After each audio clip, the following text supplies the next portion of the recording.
Yo, what's going on, y'all? I have a revelation coming from Holy Spirit.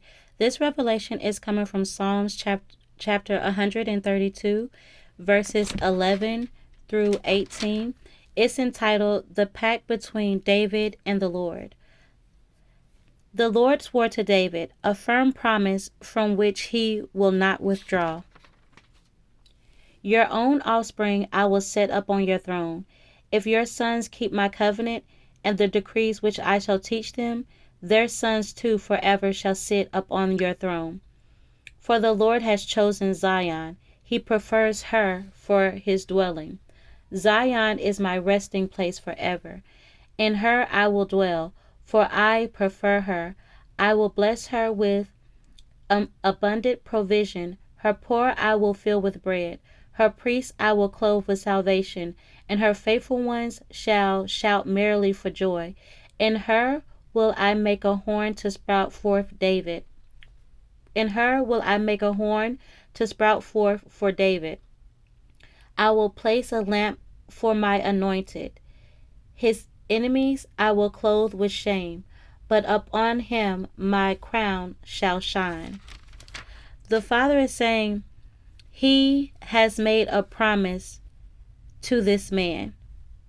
And this is a promise that the Father says He will not take back. Okay? And the promise that He has made to this man is his children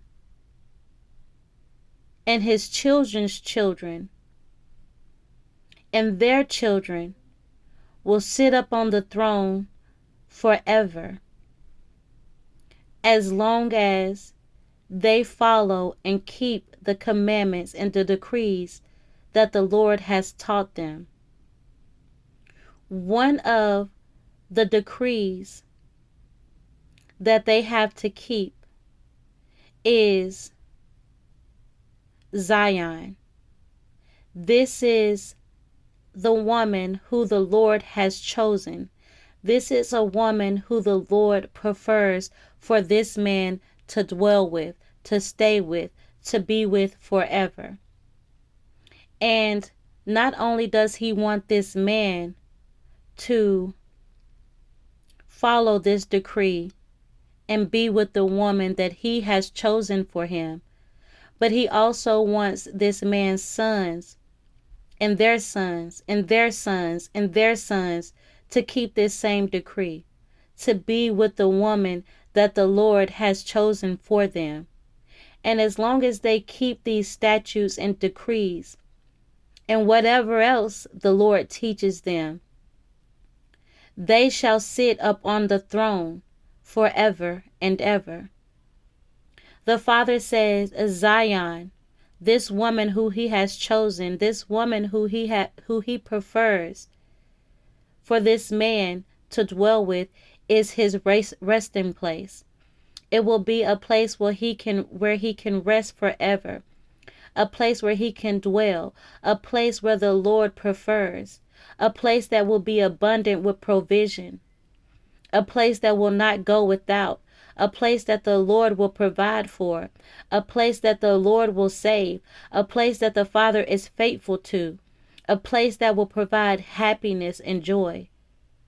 The Father says, this woman will make a horn to sprout for David,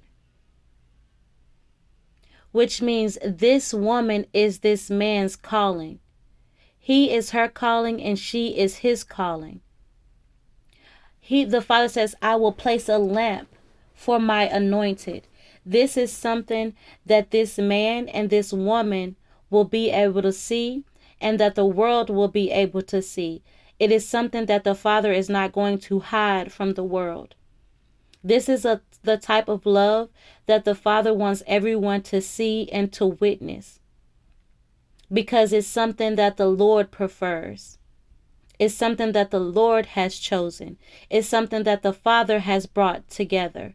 And the Father wants people to see and be a witness of what happens and what takes place when His children are in covenant with His laws, statutes, decrees, and teachings.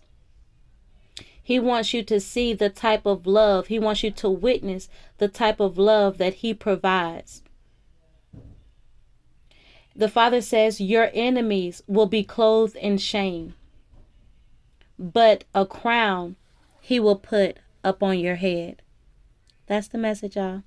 Peace.